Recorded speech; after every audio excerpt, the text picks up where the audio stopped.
Aujourd'hui, je vais parler du nombre pi. Je vais aussi parler de la différence entre un cercle et un disque. Et je vais expliquer les fractions. Alors, commençons par pi, si vous voulez bien. Alors, ici, nous avons un cercle ou bien un disque. Ce cercle-là, nous allons d'abord mesurer son périmètre pour ensuite le diviser par son diamètre et voir si on va trouver 3,14 qui est la valeur rapprochée de pi. Alors, ce fil-là représente le périmètre de ce cercle qui est égal à 44 cm. Son diamètre est égal à 14 cm. Donc, nous allons diviser 44 par 14. Alors, Tasnim et Tomzil. Aujourd'hui, je vais vous présenter le jeu de bâtonnet. Les règles du jeu. Les joueurs retirent chacun leur tour 1, 2 ou 3 bâtonnets. Le perdant est celui qui prend le dernier bâtonnet.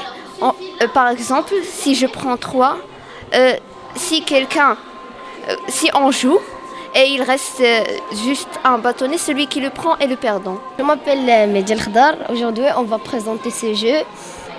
On peut construire plusieurs formes comme un canard, un dinosaure et plusieurs comme et on peut aussi diviser cet œuf et remplir.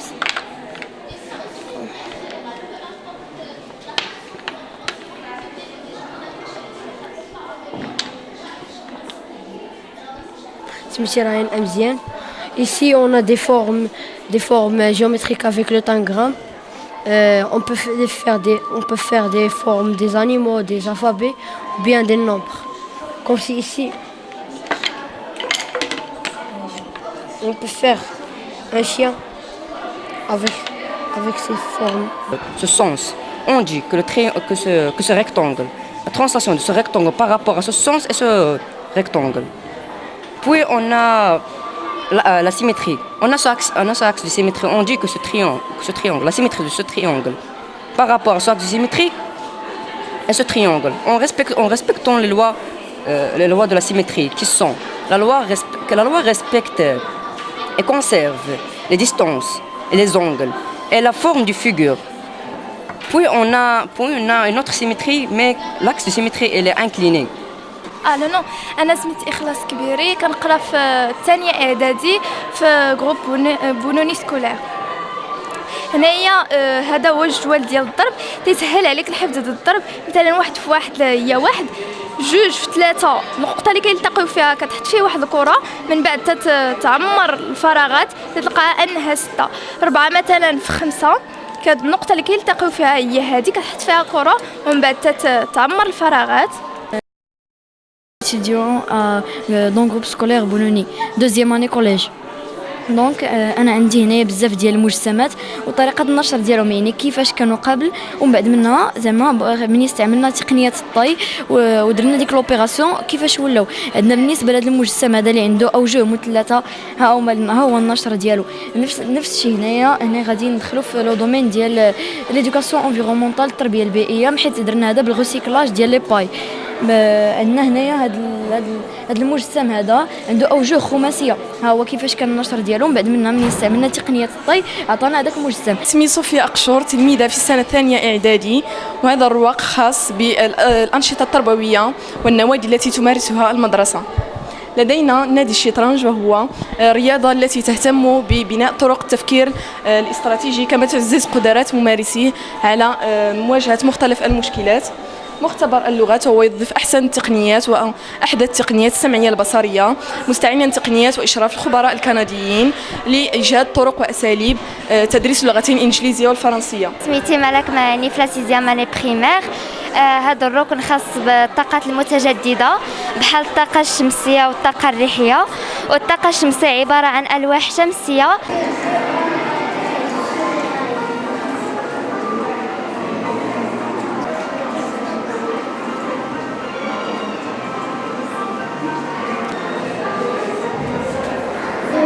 مرحبا بكم في مؤسستنا مجموعة مدارس بونوني.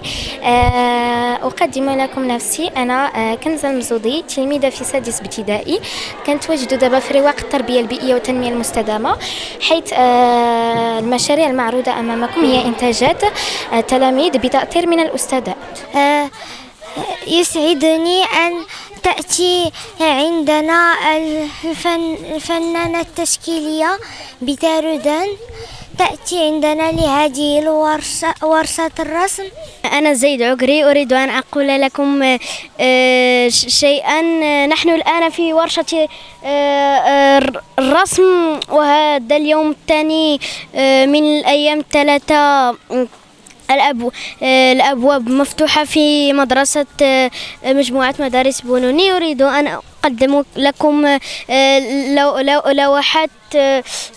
لوحات فنية، ونحن الآن مع فنانة مشهورة في إقليم مدينة تارودانت. أنا مكلفة بأركان، والبيئة كانت فيها بزاف ديال الأشجار، ومنهم شجرة أركان اللي اختارينها باش أننا ندوي عليها كموضوع. كيف ما كنعرفوا أركان كيدوز من بزاف ديال المراحل، وأول مرحلة كيكون أركان على هذا الشكل بحال هكذا. من بعد ما كيكون بحال هكذا كيتهرس، فاش كيتهرس كيولي بحال هكذا. ملي كيتهرس بحال هكا كيعاود يتهرس وكيخرج منه هذا الزيت ديال المائده اللي كناكلو حنايا، كيمشي كيتحمر. فاش كيتحمر كيطحنوه في الرحى، مي غالبا دابا جميع الجمعيات ولاو كيستعملوا لي ماشين. ابخي كيخرج منه هذا، ملي كيخرج منه هذا كيبقاو كيرشوه بالماء. فاش كيرشوه بالماء كتخرج ديك الزيت، وهذا هي الزيت اللي كناكلو حنا. شهادة تقدير ديال سلامتها هذه الشهادة السيدة فاطمة السعيدي، هنا سلمتها تعاونية أوزين، وهنايا إلى تعاونية أمريز لإنتاج الزيتون والأركان. وكريمة كنقرا سادسي ابتدائي. هنا عندنا بعد بحال زيت الثومة، زيت تساقط الشعر، الصابون البلدي بأنواعه، الصابون ديال الجسم، الصابون البلدي بالأنواع ديالو.